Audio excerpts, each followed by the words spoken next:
ಅತ್ಯಾಚಾರ ಮಾಡಲಾಗಿರುವಂತ ಆರೋಪ ಕೇಳಿ ಬಂದಿದೆ. ತಡಸ ಠಾಣಾ ವ್ಯಾಪ್ತಿಯಲ್ಲಿ ಅಪ್ರಾಪ್ತ ಮೇಲೆ ರೇಪ್ ಅನ್ನ ಮಾಡಲಾಗಿರುವಂತ ಆರೋಪ ಕೇಳಿ ಬಂದಿರುವಂತದ್ದು. ಅತ್ಯಾಚಾರ ಮಾಡಿ ವಿಡಿಯೋ ಸೆರೆ ಹಿಡಿದು ಬೆದರಿಕೆಯನ್ನ ಹಾಕಲಾಗಿದೆ ಅಂತ. ಅಪ್ರಾಪ್ತ ಮೇಲೆ ರೇಪ್ ಮಾಡಿರುವಂತದ್ದು, ಅದರ ಜೊತೆಗೆ ವಿಡಿಯೋವನ್ನ ಕೂಡ ಮಾಡಿಕೊಂಡು ಬೆದರಿಕೆಯನ್ನ ಹಾಕ್ತಾ ಇದ್ದಾರಂತೆ. ಅದರಿಂದ ಕಿರುಕುಳವನ್ನ ಕೊಡಲಾಗ್ತಾ ಇದೆಯಂತೆ. ಮೆಡಿಕಲ್ ಕಾಲೇಜ್ ವಿದ್ಯಾರ್ಥಿನಿ ಮೇಲೆ ರೇಪ್ ಆರೋಪ. ಕಾಲೇಜ್ ಮುಗಿಸಿ ಹೋಗ್ತಾ ಇದ್ದಂಥ ಸಂದರ್ಭದಲ್ಲಿ ಇಬ್ಬರಿಂದ ಕಿಡ್ನಾಪ್ ಮಾಡಿ ರೇಪ್ ಅನ್ನ ಮಾಡಲಾಗಿದೆ ಅಂತ ಆರೋಪ.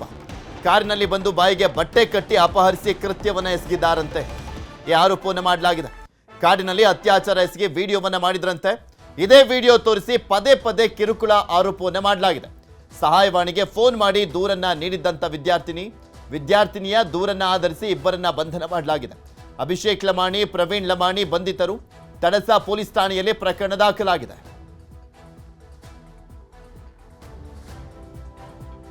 ತೋರಿಸ್ತಾ ಇದೀವಿ ನಿಮಗೆ ಯಾರು ಅನ್ನುವಂಥದ್ದು. ದೂರನ್ನ ಆಧರಿಸಿ ಇಬ್ಬರನ್ನ ಬಂಧನ ಮಾಡಲಾಗಿದೆ. ಅಭಿಷೇಕ್ ಲಮಾಣಿ ಮತ್ತು ಪ್ರವೀಣ್ ಲಮಾಣಿ ಎಂಬ ಇಬ್ಬರು ಯುವಕರನ್ನ